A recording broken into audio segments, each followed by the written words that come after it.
नमस्कार, मेरा नाम है पंडित आदित्य केशव त्रिपाठी। मैं आपका मार्गदर्शक हूं और आप देख रहे हैं एकादशी की कथाएं।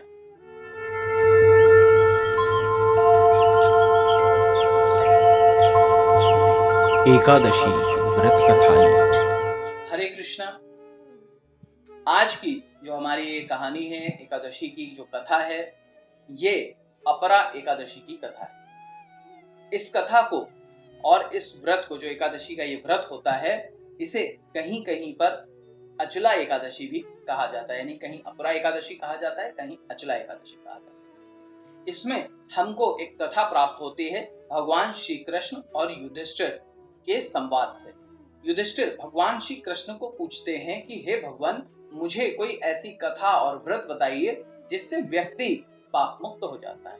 तो भगवान श्री कृष्ण कहते हैं कि ज्येष्ठ मास के कृष्ण पक्ष में पड़ने वाली जो एकादशी होती है, उसे अपरा या अचला एकादशी के नाम से जाना जाता है।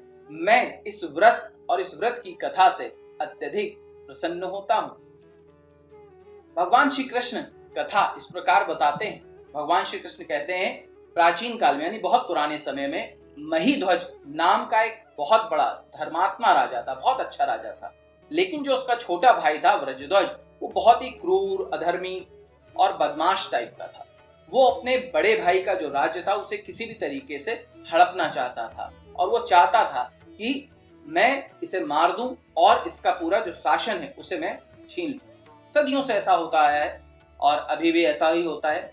एक दिन रात्रि में जब वो पापी ने अपने बड़े भाई महीध्वज की हत्या कर दी, उसने एक मौका पाया और उसकी हत्या कर दी, और जो वहां सैनिक तैनात थे उनकी भी हत्या कर दी, और उसके शव को ले जाकर के एक जंगल में पीपल के नीचे गाड़ दिया और नगरवासियों को बोल दिया कि जो महाराज थे वो वन को चले गए हैं और अपना राजपाट जो है वो मुझे दे गए हैं। अब मुझे यहाँ शासन करना है ताकि कोई उसका विरोध न कर सके।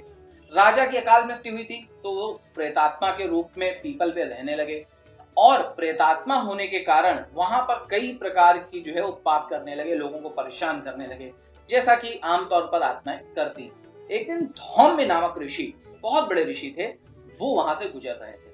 जब उन्होंने पीपल के समीप पहुंचे और उन्होंने उस प्रेतात्मा को देखा और उसकी दृष्टता को देखा, तो उन्होंने अपने तपोबल से उस प्रेत के उत्पात के कारण को समझने का प्रयास किया और उन्हें ये पूरी जो कहानी थी कि उनका मर्डर हुआ, किस तरीके उनको दबाया गया, ये सभी चीजें उनको पता चली। तब उन्होंने, ऋषिवर ने उस प्रेतात्मा को पीपल के नीचे उतारा, जो राजा की प्रेतात्मा थी उसको नीचे उतारा और परलोक विद्या का उपदेश दिया ताकि उनकी आत्मा को शांति मिल सके और उन्हें जो है हरि का धाम प्राप्त हो सके।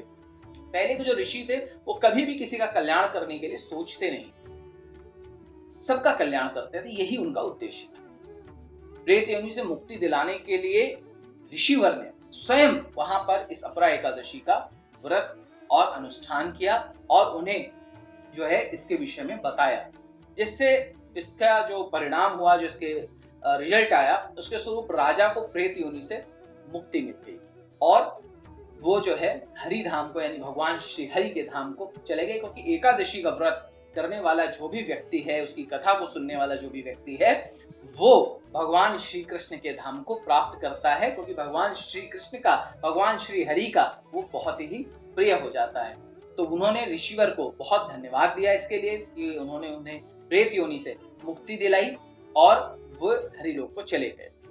तो इस एकादशी के जो व्रत की ये कथा है, इसका श्रवण करने यानी सुनने मात्र से ही आपके सारे पाप मुक्त हो जाते हैं और उसको सुनाने से भी पाप मुक्त हो जाते हैं। यानी मैं आपको सुना रहा हूँ, मैं भी कहीं ना कहीं पाप मुक्त हो रहा हूँ और आप भी पाप मुक्त हो रहे हैं। और यदि आप इसे और लोगों के साथ शेयर करेंगे, दूसरे लोगों को भी इस कहानी को, इस कथा को सुनने के लिए प्रेरित करेंगे, तो आप भी पाप मुक्त हो जाएंगे। यदि आप एकादशी का व्रत किसी कारणवश नहीं कर सकते हैं तो इस कथा को सुनिए, सुनाइए, इसका प्रचार प्रसार कीजिए, इससे भी श्री हरि विष्णु की कृपा आपको प्राप्त होगी। इसी प्रकार एकादशी की भिन्न भिन्न कथाओं को मैं आपके समक्ष लेकर के समय समय पर आता रहूंगा। नमस्कार, जय श्री कृष्ण।